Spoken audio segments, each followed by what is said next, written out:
So it has now been about a year since I got my 2015 Dodge Dart SXT Rally, and I just want to go over what it's been like for having this car and driving it for the last year, and all the things I've done to it as well.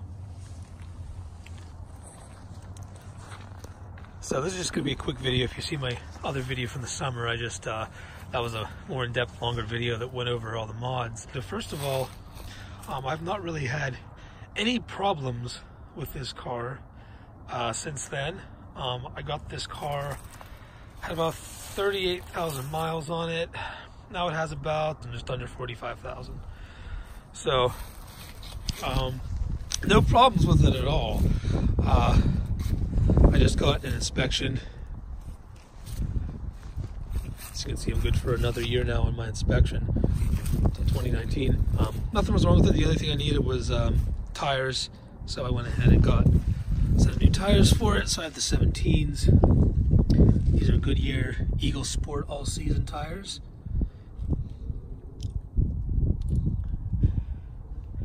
$120 tires. So I just went with these. But yeah, no mechanical problems, no electrical problems. I should say there actually was one thing that did break, and that was one of the tire pressure monitors on the one wheel.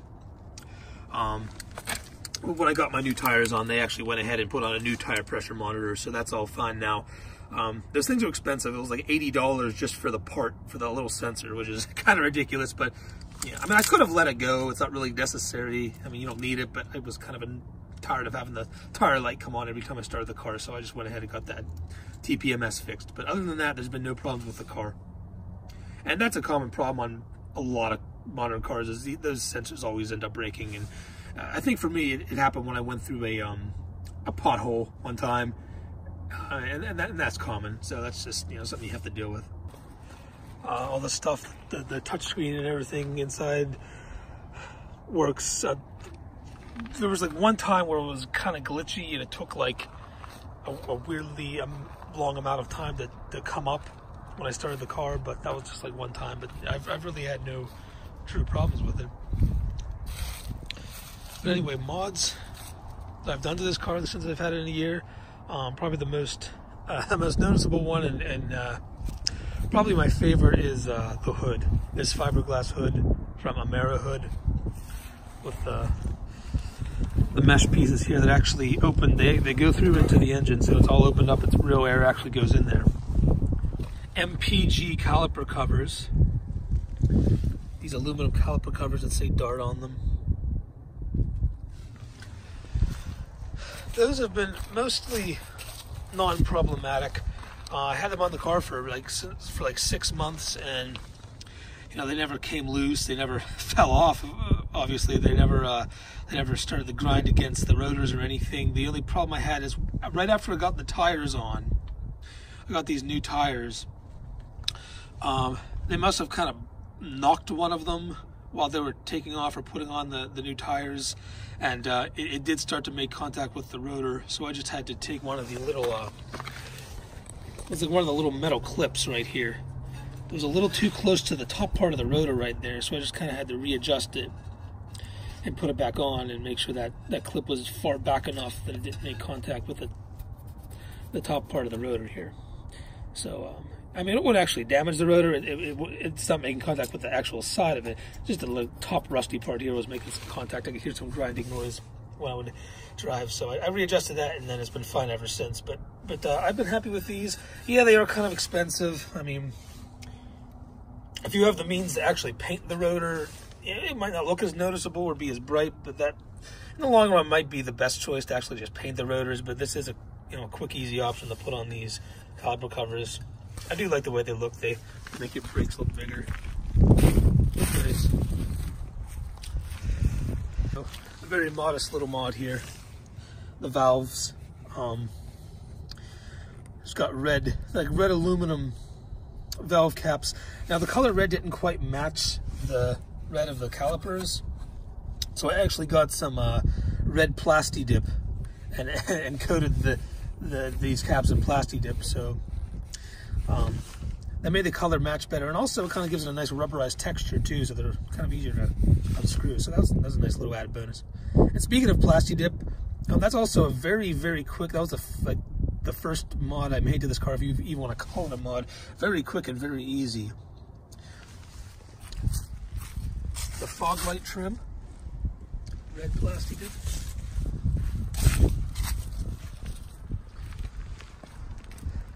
And then the badges on the back as well.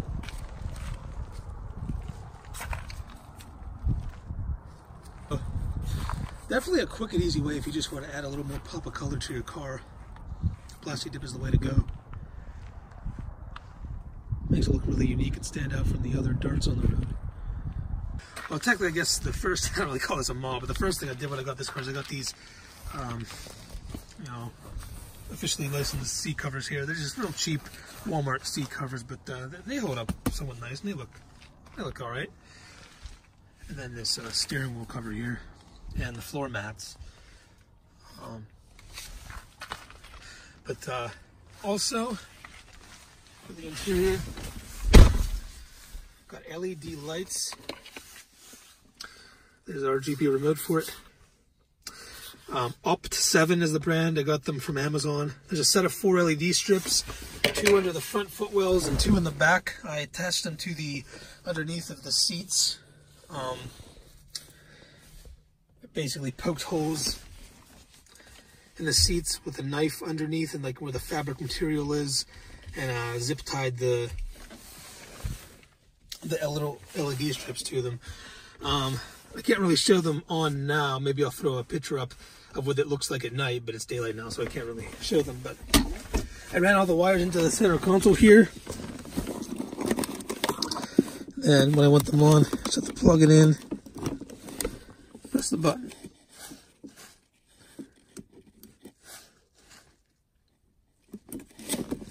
So the Opt 7 LED light kit, check that out on Amazon. If you want a nice pop of color to your footwells. They're RGB, but I always keep them on red because it kind of matches, you know, the little theme side secondary color of the car I have going here. Especially since for the factory, this bezel lights up in red at night. You know, I figure I might as well have all the lights match with red. And I don't know if this one really counts because this car had it when I got it. This car does have an aftermarket exhaust on here, dual exhaust. Now they did come from the factory with a dual exhaust, but this, well, some of them did at least. The GT models and some of the SXT models, I think. But this one is actually an aftermarket exhaust, and I think I'll throw up a little sound clip of what that sounds like.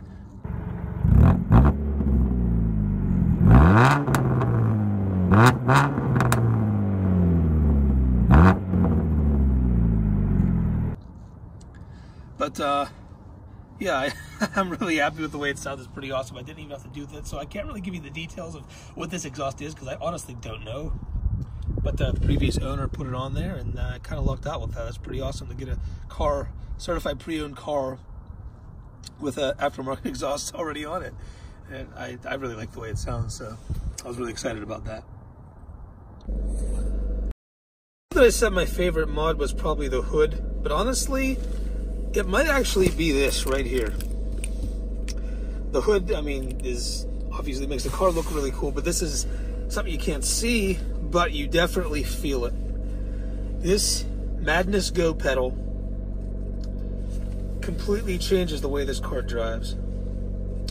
So basically, what it does is this little box, the wire runs down, goes in between the little plug on the end of the gas pedal and the sensor that goes to the throttle, and it basically changes the way the throttle behaves. If you want to learn more, look at my video, or just look YouTube Madness Go pedal. There's a bunch of videos going into more detail about this thing. But it's pretty awesome. $240 or $249, $250 if you want the Bluetooth version, which doesn't have buttons on it, and you have to control it using your phone. I kind of wanted something that was self-contained and didn't have to rely on my phone, even though the Bluetooth one does have a few more features. I just stuck with the normal one with buttons on it for $50 less. But yeah, so basically it makes the throttle more responsive. So when you hit the the gas, there's no lag. It starts moving right away. And it really does get up and go. It makes the car feel so peppy. So it basically gives it different drive modes. Right now it's in Sport Plus, and I have it on Plus 2. So you can, on any of the modes, you can either plus or minus, or just leave it like neutral. But Plus makes the mode more aggressive. Minus takes some of the edge off. My favorite way to drive is Sport Plus, Plus 2. So that's Sport Plus, the little red dot. That's Eco. That's, you can turn it off completely. Sport, Sport Plus, Eco. In any of the modes, you can either plus or minus to add a little more or take a little more away. But like I said, I like to keep it on Sport Plus. Plus 2 is probably the sweet spot for me. Now, obviously, it doesn't add any horsepower to your car. Now, this is a 2.4 naturally aspirated engine I have in mind. Puts out 184 horsepower, which isn't bad for a 4-cylinder, I should say, for naturally aspirated, 184. But this thing makes it feel faster, even though it's not actually adding horsepower, because you press the gas, it gets off the line quicker, and it really does make a difference. First, I was kind of skeptical if I could really notice that much of a difference, but look at any of the videos on YouTube about the Madness Go pedal, and everyone says, you know, it's probably the single best mod you can make if you want your car to feel faster, and I agree. Like, when I turn this thing off, sometimes I'm driving, I'll accidentally like bump it with my knee, and I'll turn it off by accident. Like, whoa, what's wrong with my car? Like, it honestly feels like the car is broken because of how laggy it is. And then I'm like, oh, I turn it off, and then I turn it back on. I'm like, oh, there we go. And then it feels so much better again. Like, well, I can't stress enough, if there's no other mod you make to your car, obviously this isn't something this isn't something you see. This isn't something people will know that you have by looking at your car, but you'll know it's there when you drive it every time. This car, I almost don't want to drive this car at all if it wasn't for this. That's how much more fun this makes it. It's not that this car is bad to drive without it. It's just that once I had it, I could never go back to driving this car without it. It makes it feel so much more peppy, so much more responsive. It just makes it so much more fun to drive. It basically gives it a sport mode, and like I said, you can adjust the level of aggressiveness. You get this, you mess around with the settings, just keep messing around with them until you find out which setting you like best for you. But yeah, I love it. It makes the car so much more fun to drive. So simple, so quick and easy. It makes a huge difference. Highly would recommend it. Oh, and one little other thing, I wouldn't really call this a mod, it's just a little cigarette lighter USB adapter. But what's cool about this is from Anchor. You can get this on Amazon. A little LED ring on the outside. You pair this up with an app on your phone, change that little ring to be virtually any color you want to match your car. So obviously I set mine to red because that's kind of the footwell lights, that's the theme I have going, but you can make it whatever you want. So that was my Dart SXT Rally 2015, 1 year later after owning it. And yeah, it's a really fun car to drive. A lot funner after getting the Madness Go pedal, I'll tell you that much. And little quick and easy, and mostly pretty inexpensive mods, other than the hood was pretty pricey. But there's quick little things you can do to make the car look more personalized and give it a little more flair. But yeah, I really like it. I've had no mechanical problems whatsoever after a year. Still runs great. And just passed inspection with no problems. So yeah, I've been happy with it. Oh, and I almost forgot. There actually is another mod coming up. Spoiler. Haven't had time to get to that yet, but oh, I will. I'm sure I'll make a video about that.